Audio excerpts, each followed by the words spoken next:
आज है 23 मई 2025 दिन शुक्रवार। वेलकम बैक टू डेली खबरी यूपी। चलिए देखते हैं उत्तर प्रदेश की 25 फटाफट बड़ी खबरों को। यूपी में तूफानी बारिश, आप नेता समेत 58 की मौत। यूपी में तूफानी बारिश ने बुधवार रात जमकर कहर बरपाया। 24 घंटे में अलग अलग हादसों में आप नेता, डॉक्टर और सिपाही समेत 58 लोगों की मौत हो गई। लखनऊ, गाजियाबाद, नोएडा समेत प्रदेश के 25 जिलों में बारिश हुई। मेरठ, बागपत में जमकर ओले गिरे। गोरखपुर में सबसे ज्यादा 74 मिमी बारिश हुई। झांसी में आंधी से 100 तोतों की मौत हो गई। बदायूं में ट्रांसफार्मर की चिंगारी से कूड़े के ढेर में आग लग गई। इसके चलते आग ने 3 गांव को अपनी चपेट में ले लिया। घटना में 200 घर जलकर राख हुए जबकि 100 पशुओं की मौत हो गई। योगी ने अफसरों को सुबह सुबह फील्ड में दौड़ाया, बोले तूफान, बारिश, वज्रपात पीड़ितों की मदद करें। उत्तर प्रदेश में पिछले 4 दिन से मौसमी उथल पुथल और आंधी बारिश, ओलावृष्टि से तबाही के बीच सीएम योगी आदित्यनाथ ने गुरुवार को सुबह सुबह अफसरों को फील्ड में दौड़ा दिया। उन्होंने प्रशासनिक मशीनरी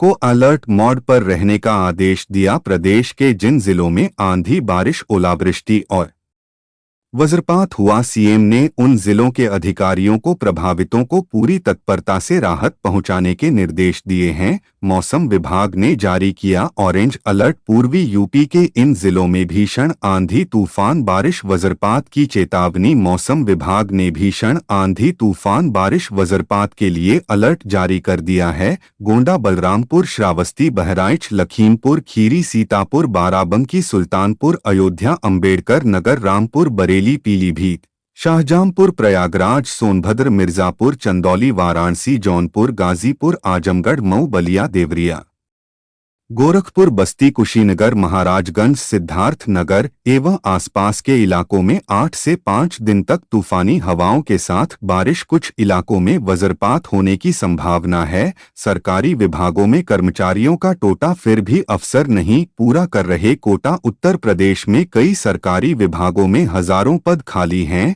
इन खाली पदों की जानकारी देने और उन्हें भरने के लिए सरकार ने अध्याचन पोर्टल बनाया है। इस पोर्टल पर हर विभाग के समय समय पर अपनी खाली जगहों की जानकारी देनी थी, लेकिन कई विभाग इसमें लापरवाही कर रहे हैं। मुख्यमंत्री योगी आदित्यनाथ ने इस पर नाराजगी जताई है। हाई कोर्ट के आदेश पर 4 अध्यापकों की सेवा समाप्त। शिक्षा विभाग में हड़कंप। उच्च न्यायालय प्रयागराज के आदेश के अनुपालन में बलिया के जिला बेसिक शिक्षा अधिकारी मनीष कुमार सिंह ने 4 शिक्षकों को सेवा मुक्त कर दिया है। इनमें 2 महिला व 2 पुरुष शिक्षक शामिल हैं। इनमें आजमगढ़ और मऊ जिले के एक और बलिया के 2 सहायक अध्यापक शामिल हैं, जबकि एक शिक्षक के खिलाफ कार्यवाही के लिए बीएसए अमेठी को पत्र लिखकर सूचित किया गया। पीएम मोदी ने किया यूपी के 19 अमृत भारत स्टेशंस का उद्घाटन। प्रधानमंत्री नरेंद्र मोदी ने 103 अमृत भारत स्टेशंस का उद्घाटन किया। इसमें यूपी के भी 19 स्टेशन शामिल हैं। वीडियो कॉन्फ्रेंसिंग के माध्यम से नरेंद्र मोदी ने रेल यात्रियों को संबोधित किया। स्टेशन पर कार्यक्रम में डीआरएम के नेतृत्व में रेलवे के अधिकारियों व कर्मचारी मौजूद रहे। सांसद, मेयर, विधायक आदि मुख्य अतिथि के तौर पर मौजूद रहे। अमृत भारत स्टेशन योजना के अंतर्गत स्वीकृत एनएसटी श्रेणियों के स्टेशन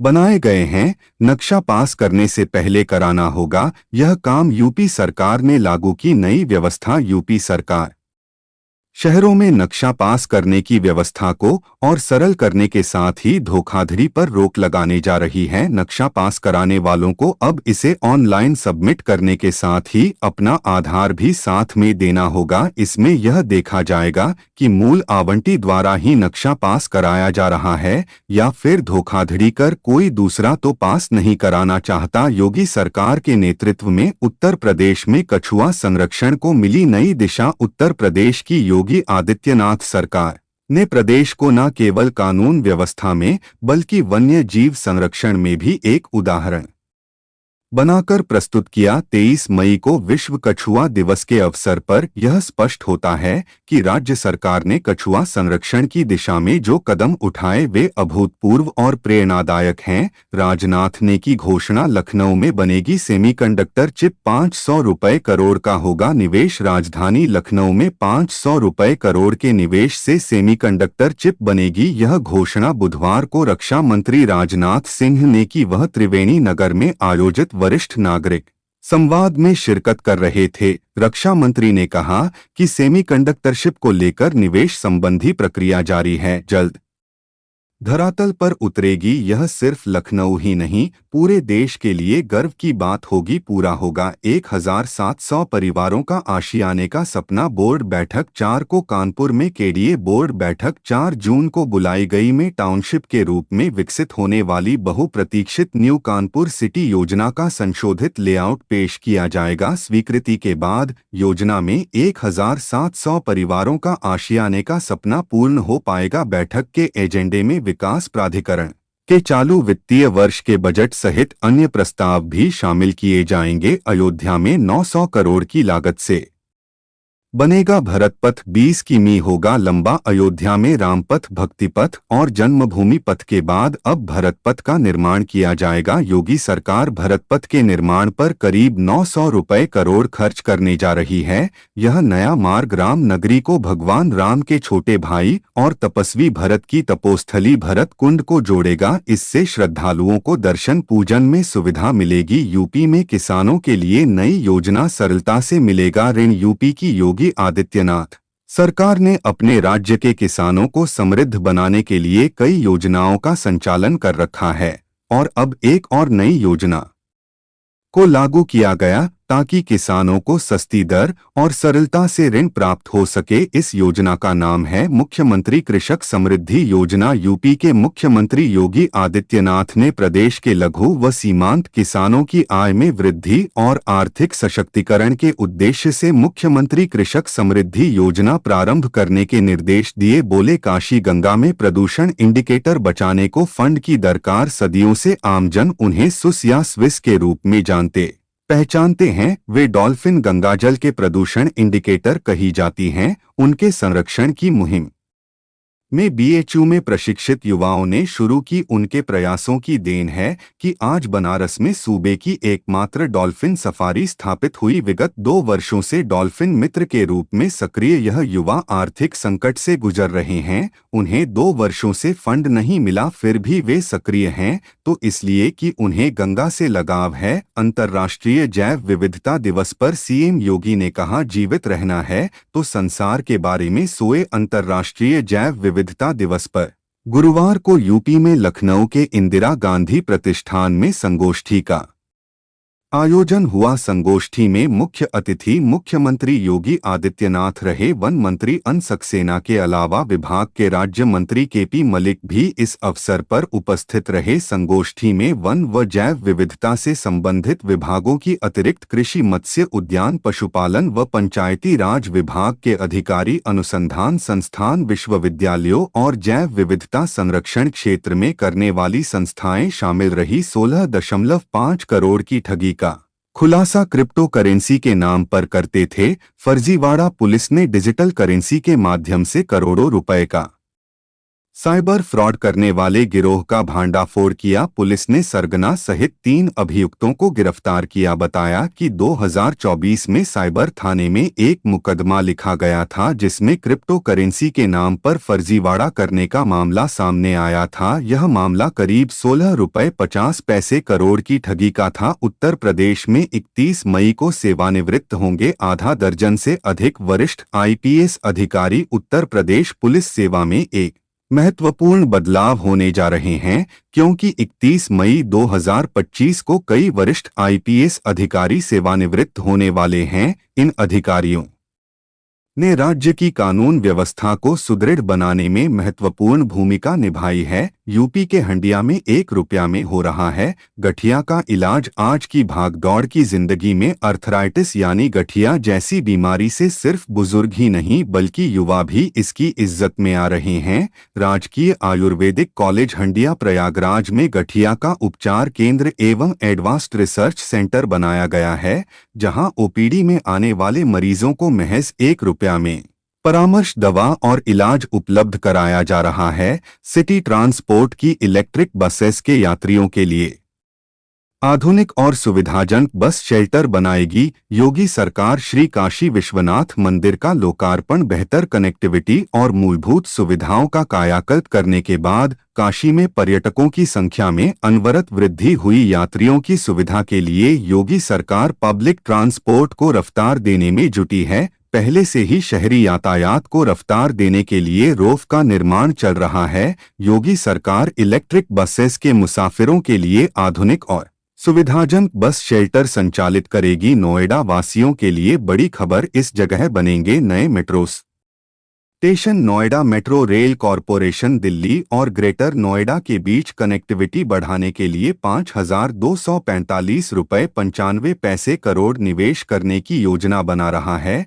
इस नई नोएडा मेट्रो रेल एक्सटेंशन परियोजना को उत्तर प्रदेश सरकार की मंजूरी मिल गई। पूरा होने पर नई मेट्रो परियोजना न केवल कनेक्टिविटी को बढ़ाएगी बल्कि क्षेत्र के विकास और समृद्धि में भी योगदान देगी। यूपी के शहर में तेजी से चल रहा रिंग रोड बनाने का काम, शहर से घटेगा लूट। रिंग रोड परियोजना का काम तेजी से चल रहा है। आगामी 2027 तक इस परियोजना को पूर्ण करने का लक्ष्य रखा गया। एनएचएआई के इंजीनियर्स का कहना है कि रिंग रोड बनने से शहर के अंदर 60% ट्रैफिक लूट घट जाएगा, जिससे जाम की समस्या से निजात मिलेगी। ईवी विवा कॉलेजेस में पीजी की एक सीट पर 5 दावेदार 33,000 ने किए हैं आवेदन। इलाहाबाद विश्वविद्यालय और संगठक महाविद्यालयों में परास्नातक प्रवेश के लिए इस बार एक सीट 5 अभ्यर्थियों की दावेदारी होगी। 55 विषयों में 7,231 सीटों के लिए तकरीबन 33,000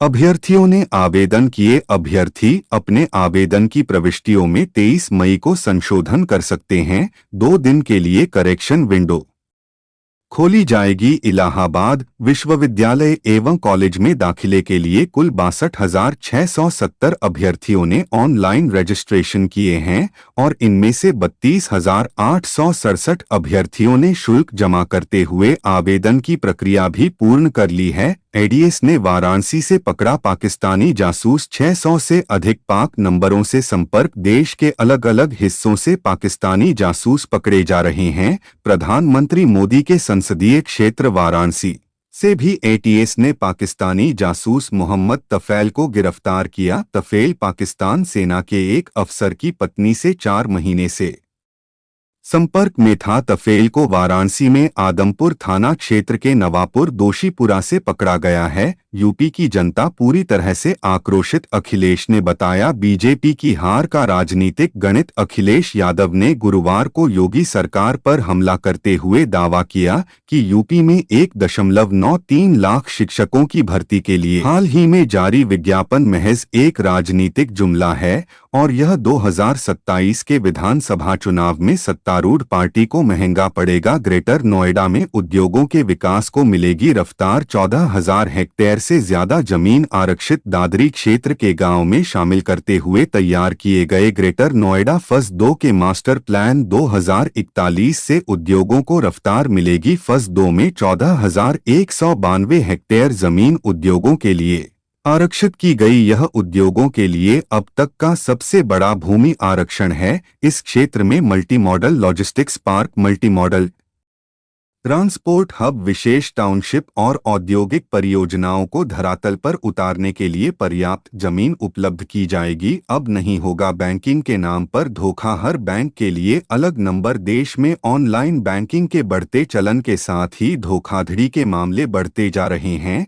इसे देखते हुए जल्द ही हर बैंक को एक अलग सिंगल नेशनल नंबर मिल सकता है। इस पर कस्टमर्स कॉल भी कर सकेंगे। जानकारी के मुताबिक बैंकों ने सरकार से 1,600 सीरीज के साथ एक इंडिविजुअल कॉलिंग नंबर मांगा है। जल्द ही इस मामले में साफ साफ निर्देश मिलने की उम्मीद है तो ये थी आज की 25 फटाफट बड़ी खबरें। अगर आपको न्यूज़ पसंद आई हो तो वीडियो को लाइक और शेयर ज़रूर करें। धन्यवाद।